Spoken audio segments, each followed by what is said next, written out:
Dozens of people are searching for a missing hiker in the gorge. 21-year-old Riley Zickel set out on an overnight hike by himself. Colorado County Sheriff's Office is searching for a missing hiker on the Olympic Peninsula. John and Trevor Higgins, the father and son, were last seen Friday. They disappeared while hunting near Bear Camp Road above Agnes. 21-year-old Riley Zickel, the senior at Lewis and Clark College, disappeared. An emotional plea from friends of a woman who is missing right now in the Skamania County wilderness. She's 19 years old, Maureen Kelly. Searchers are looking for a 76-year-old farmer who did not come back from mushroom hunting near Grangeville.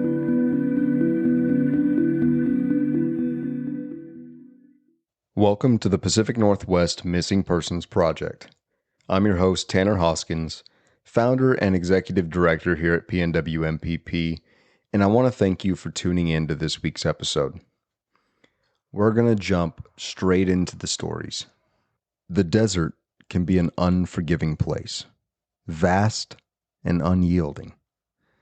It has a way of swallowing people whole, leaving behind only whispers of what might have happened. Today, we are diving into the mysterious disappearance of Everett Ruess, an adventurer, poet, and artist whose story has captivated wanderers and mystery seekers for nearly a century. Everett was known to conduct solo expeditions all over the High Sierras, the coast of 1930s California, and much of the American Southwest. Yet something happened to Everett out in the Utah desert. Picture this. It's November 20th of 1934.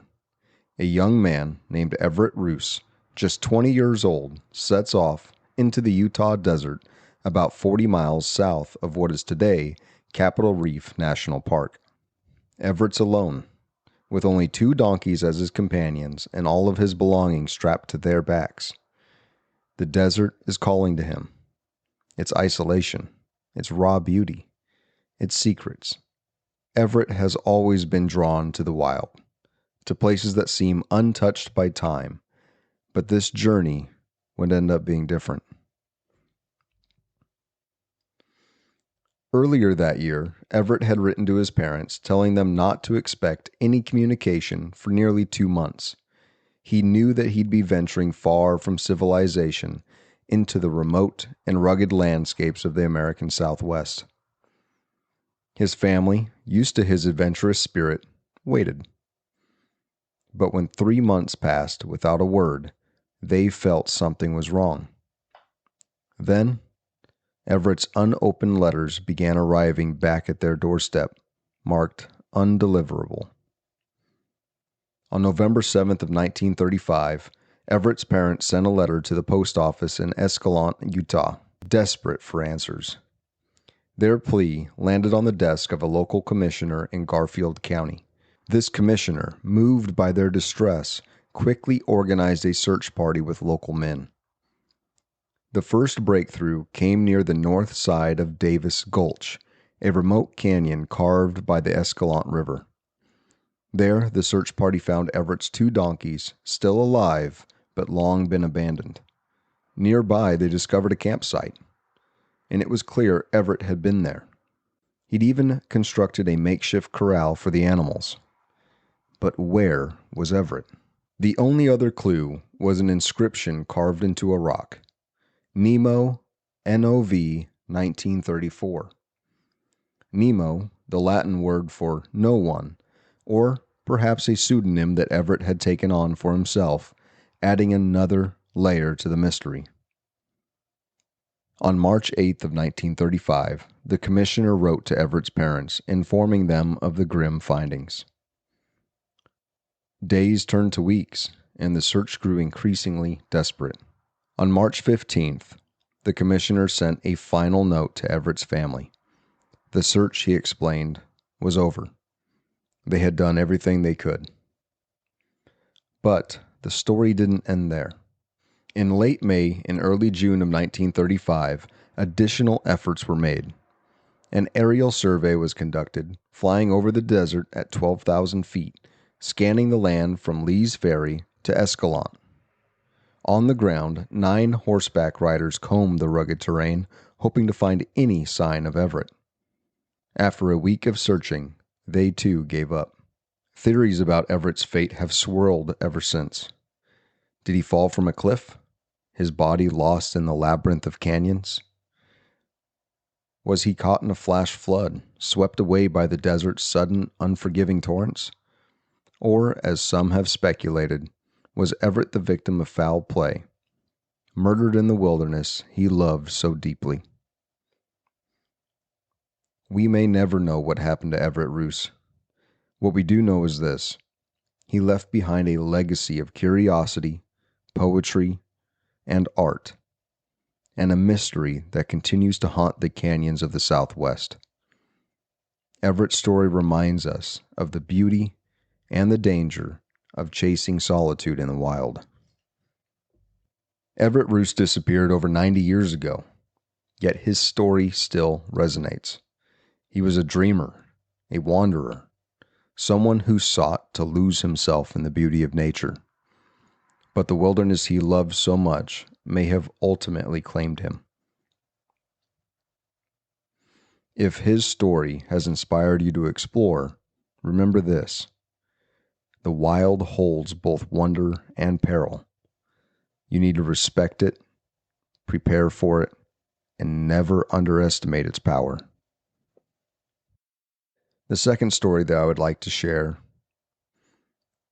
is every parent's worst nightmare: a sudden, heart-stopping moment when everything changes forever. Some stories leave behind only questions, unanswered and haunting. Today, we're traveling back to July 4th of 1953 to the Newell Steed Ranch near Bryce Canyon, Utah. It was a day meant for celebration, but instead, it became the setting for one of the region's most heartbreaking mysteries: the disappearance of 15-month-old Vilate Young. It was Independence Day. Families gathered at the Newell Steed Ranch near Bryce Canyon, Utah, to celebrate the 4th of July. The scene was one of joy and togetherness.